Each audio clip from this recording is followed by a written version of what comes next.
तो कहानी के शुरू में हम एक लड़के को देखते हैं जो अपने भाई को ढूंढ रहा था। वो उसे ढूंढता हुआ एक पार्टी में आ जाता है जहाँ पर सभी लोग बहुत ज्यादा मजे कर रहे थे। वहीं पर कोई उसे बताता है कि उसका भाई ऊपर वाले कमरे में है। जब वो लड़का ऊपर कमरे में जाता है तो देखता है उसका भाई बुरी हालत में था और वो उनके डैड के बारे में अजीबोगरीब बातें कर रहा था। ये सुनकर वो लड़का डर जाता है क्योंकि इनके डैड को तो मरे हुए बहुत साल हो गए थे। वो अब अपने भाई को नीचे ले आया था। तभी उस लड़के का भाई उस पर चाकू से वार करता है और फिर बाद में उसने अपनी जान ले ली थी। ये देखकर पार्टी में लोग बहुत ज्यादा डर गए थे। अब आगे हमें कहानी में 17 साल की लड़की मिया दिखाई जाती है जो अपनी मॉम की मौत के बाद अपने रिश्तेदारों के साथ थी। वहीं पर मिया के डैड भी थे। उन्हें देखकर ऐसा लग रहा था कि मिया के ताल्लुकात उसके डैड के साथ बिल्कुल भी अच्छे नहीं हैं। तभी उसे उसकी दोस्त जेड के भाई की कॉल आती है जो फुटपाथ पर बैठा अपनी बहन जेड का इंतजार कर रहा था, मगर वो उसे लेने नहीं आई थी। इसीलिए उसने मिया को कॉल की कि उसकी बहन उसे लेने आना भूल गई है, तो इसीलिए वो उसे घर छोड़ दे। मिया अब अपनी गाड़ी लेकर उधर पहुँच गई थी। वो जेड के भाई जिसका नाम रायली होता है उसे ले लेती है। जाते हुए वो खूब मजे में गाड़ी चलाती है। तभी रास्ते में इनकी गाड़ी के आगे अचानक से जख्मी हालत में कैंगरू आकर लेट जाता है। मिया बार बार अपनी गाड़ी उस कैंगरू के पास ले जाती है मगर अपनी गाड़ी को रोक देती है। वो उस कैंगरू की जान नहीं लेना चाहती थी, इसीलिए ये दोनों उस कैंगरू को वहीं पर छोड़कर आगे चले गए थे। वो अब रायली को उसके घर ले आती है जहाँ पर वो अपनी दोस्त जेड से भी मिलती है। यहाँ पर दिखाया जाता है मिया की दोस्त जेड अपने एक फ्रेंड के साथ थी जो कभी मिया का भी दोस्त हुआ करता था। लेकिन खैर मिया को अब इन चीजों से कोई फर्क नहीं पड़ता। वो इस बात को नजरअंदाज करके जेड से बहुत प्यार करती थी। अब बातों बातों में मिया जेड को एक वीडियो दिखाती है जिसमें एक लड़की की बड़ी बड़ी काली आंखें थी। ऐसा लग रहा था कि उस पर किसी शैतानी आत्मा का कब्जा हो। तभी वहाँ पर उनका एक दोस्त आता है। आज रात इन सब ने अपने दोस्त के यहाँ पार्टी में जाना था। ये सभी उधर पहुँच जाते हैं। मिया का दोस्त सबको बताता है कि हम एक गेम खेलने वाले हैं जिसका नाम है टॉक टू मी, मुझसे बात करो। मिया इस गेम को खेलने के लिए तैयार थी। उसे एक चेयर पर बिठाकर बांध दिया जाता है। अब उसका दोस्त उसके सामने टेबल पर रखी हुई मोमबत्ती जलाता है। दूसरा दोस्त एक अजीब से हाथ के स्टैचू को मिया के सामने रख देता है। अब उसको ये लोग बताते हैं कि तुम्हें इस हाथ से अपने हाथ को मिलाना होगा और टॉक टू मी बोलना होगा। तभी सारी लाइट्स बंद कर दी जाती हैं। जब मिया ऐसा करती है उस स्टैचू हाथ से अपने हाथ को मिलाती है। तभी उसे अपने सामने एक बूढ़ा आदमी बैठा हुआ दिखाई देता है। ये देखकर तो वो बहुत ज्यादा घबरा गई थी और अपना हाथ उस हाथ से अलग कर लेती है। लेकिन अपने दोस्तों के बहुत कहने पर वो इस खेल को फिर से शुरू करती है। दोबारा से उस हाथ से अपने हाथ को मिलाती है और कहती है आई लेट यू इन, कि मैं आपको अंदर जाने देती हूँ। मतलब कि इस खेल में कोई भी अगर बुरी ताकत थी तो मिया उसे अपने अंदर आने की इजाजत दे रही थी। वो अब अपने सामने जेड के भाई रायली को देखती है और कहती है वो तुम्हारे पीछे खड़ा है, वो तुम्हें पसंद करता है। ये बात सुनकर रायली को घबराहट होने लगी थी क्योंकि वो तो अपने दोस्तों के बीच में बैठा था। वो सोचता है आखिर उसके पीछे कौन हो सकता है। मिया की आंखें काली पड़ चुकी थी। वो रायली से कहती है कि यहाँ से भाग जाओ। तभी 90 सेकंड का वक्त पूरा हो गया था। मिया के दोस्त उसके हाथ को उस अजीब हाथ से अलग कर देते हैं। मोमबत्ती को भी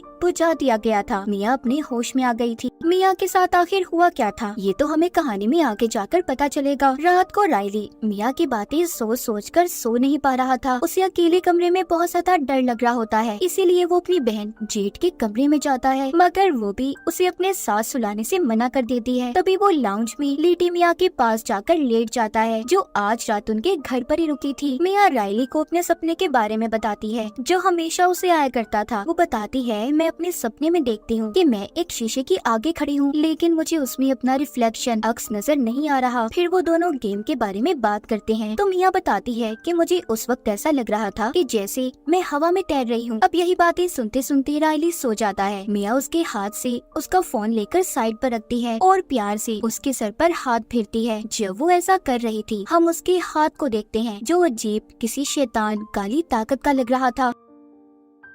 मिया के अंदर वो शैतान अब भी था जो गेम के दौरान उसके अंदर आया था। मिया उस गेम को खेलने के बाद पोजेस्ड हो चुकी थी। रात को सभी दोस्त जेड के घर पर जमा थे। जेड की मॉम अपने बच्चों से कहती है देखो शराब नशे जैसी चीजों से दूर रहना। इतना कहकर वो घर से चली गई थी। अब यहीं पर मिया अपने एक दोस्त से उस हाथ के बारे में पूछती है कि आखिर इसकी कहानी क्या है। वो बताता है कि मैं ज्यादा तो कुछ नहीं जानता, पर हाँ इस हाथ के बारे में कहा जाता है कि इसे एक मीडियम के जिस्म से काटा गया था। मीडियम मतलब वो जो भूत प्रेत आत्माओं से बातें कर सकते हैं। ऐसा इसलिए किया गया ताकि आत्माओं की दुनिया से इंसान जुड़े रहें। मतलब ये हाथ आत्माओं की दुनिया का रास्ता है। अब यहाँ पर सभी एक एक करके उस हाथ के साथ गेम को खेलते हैं और बारी बारी सब एक दूसरे की वीडियो भी बना रहे थे। सभी को ऐसा करने में बहुत मजा आ रहा था, मगर जेड इस गेम को एक बार भी नहीं खेलती। यहीं पर रायली भी इस गेम को खेलने का बोलता है, मगर जेड उसे मना करके बाहर चली जाती है। अब जब जेड बाहर जाती है तो मिया रायली को गेम खेलने की इजाजत दे देती है।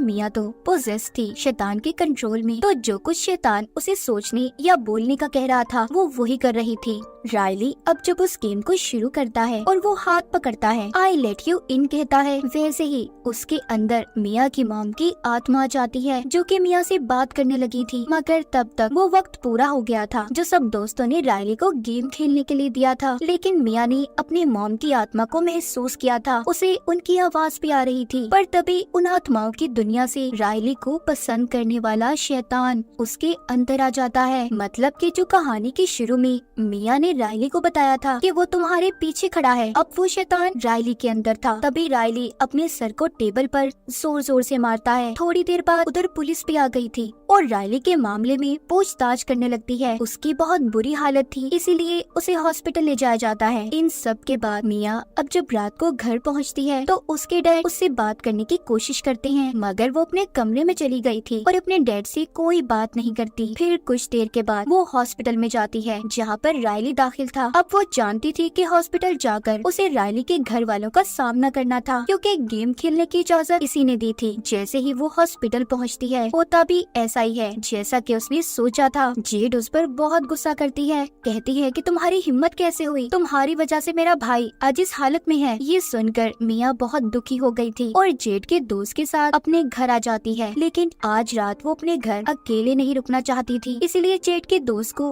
अपने घर पर रुकने का कहती है। वो इन सब चीजों से बहुत ज्यादा तंग आ चुकी थी। मिया अपने घर आकर बेड पर लेट जाती है और अपनी मॉम की वीडियो देख रही थी कि तभी उसकी आंख लग जाती है। उसे अपने सपने में अपनी मॉम नजर आती है जिस वक्त उनकी मौत हुई थी। जैसे ही उसकी आंख खुलती है वो देखती है उसके हाथ के नाखून उखड़े हुए हैं और उनमें से खून निकल रहा है। ये देखकर वो बहुत ज्यादा डर जाती है, मगर ये भी उसका सपना ही था। उसे तभी ये महसूस होता है कि उसके कमरे में जैसे ही कोई और भी है। जब वो जेड के दोस्त के पास उसे देखने चाहती है जो उसके साथ घर पर आया था, उसे एक शैतान नजर आता है जो जेड के दोस्त के पाँव को चूस रहा था। मिया ये देखकर बहुत डर गई थी। वो बार बार उसे जगाने की कोशिश करती है, कहती है उठो, देखो तुम्हारे पास कौन है। लेकिन जैसे ही जेड का दोस्त नींद से जागता है, असलियत में मिया ही थी जो उसके पाँव को चूस रही थी। ये देखकर तो वो बहुत ज्यादा डर गया था और हैरान भी हो जाता है। उधर हॉस्पिटल में जेड और उसकी मॉम जब रायली को बाथरूम में साफ कर रही थी तो तभी रायली जेड के हाथ पर काट लेता है और जोर जोर से हंसता हुआ फिर से अपना सर दीवार में मारता है।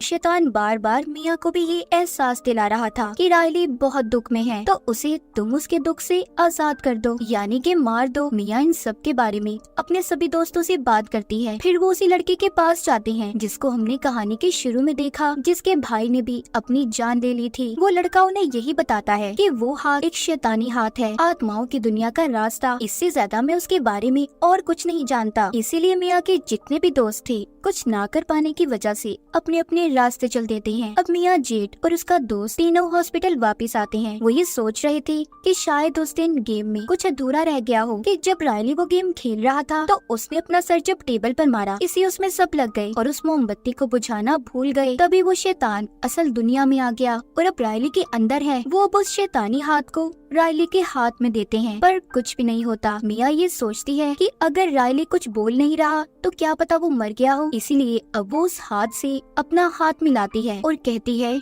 टॉक टू मी रायली, मुझे रायली से बात करनी है। तभी एक छोटी बच्ची उसके सामने आ जाती है जो उसे कह रही थी, आई लेट यू इन। तभी मिया आत्माओं शैतानों की दुनिया में चली गई थी। वो वहाँ पर रायली को देखती है जिसको शैतान ने बुरी तरह से अपने काबू में किया हुआ था। ये देखकर वो बहुत ज्यादा डर गई थी और रोते हुए वापस अपनी दुनिया में आ जाती है। अब वो अपने घर आ गई थी जहाँ पर उसके डैड उसका इंतजार कर रहे थे। वो मिया के आते ही उसे उसके मॉम का खत सुनाते हैं जिसमें लिखा था, मेरे प्यारे हस्बैंड और मियाँ, आज मैं बहुत खुश हूँ। आज मेरे लिए बहुत अच्छा दिन है। मैं उम्मीद करती हूँ तुम भी बहुत अच्छे होंगे। मैं अब बिल्कुल दर्द में नहीं हूँ। ये बातें सुनकर मियाँ अपने डैड के गले लग जाती है। तभी दूर से मियाँ को अपनी मॉम की आत्मा की आवाज सुनाई देती है कि तुम्हारे डैड झूठ बोल रहे हैं। मियाँ बार बार उसे बस यही सुनाई दे रहा था कि तुम्हारे डैड झूठ बोल रहे हैं। तभी शैतान मियाँ के डैड की शक्ल में उस पर हमला कर देता है। मियाँ एक कैंची से उसे मार देती है, मगर वो ये भूल गई थी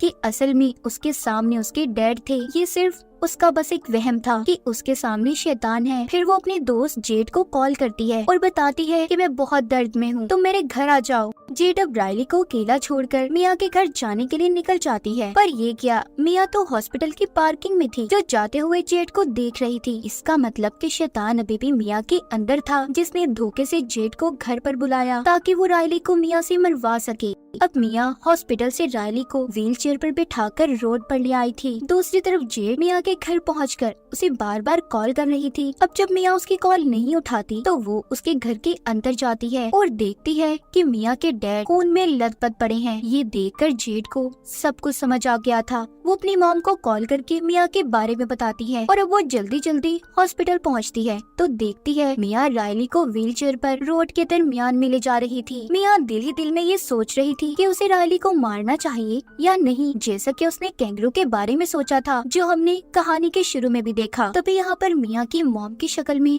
वो शैतान आता है जो बार बार उसे रायली को मारने के लिए उकसा रहा था। तभी मियाँ यहाँ पर गाड़ी के सामने रायली को फेंकने के बजाय खुद कूद जाती है, लेकिन जेड ने उसे बचा लिया था। अब वो जख्मी हालत में हॉस्पिटल में थी, जहाँ पर वो शीशे में खुद को देखती है तो उसे अपना अक्स नजर नहीं आता और बेहोश हो जाती है। उसका बुरा सपना सच हो गया था। वो आत्माओं की दुनिया में फंस गई थी। उसे आत्माओं की अंधेरी दुनिया में मोमबत्ती की रोशनी दिखाई देती है। जब वो उसके पास जाती है तो मोमबत्ती के ऊपर एक हाथ होता है। मियाँ जैसे ही उस हाथ को पकड़ती है तो उसे एक लड़का दिखाई देता है जो कहता है आई लेट यू इन, मतलब अब ये हाथ किसी और के साथ गेम खेलने वाला था। ये बात तो साफ थी कि मियाँ ने रायली को बचाने के पीछे अपनी जान को खतरे में डाल दिया। वो हाथ किसके पास था इस बारे में भी किसी को कुछ नहीं पता। और इसी के साथ इस फिल्म की कहानी भी यहीं पर खत्म हो जाती है।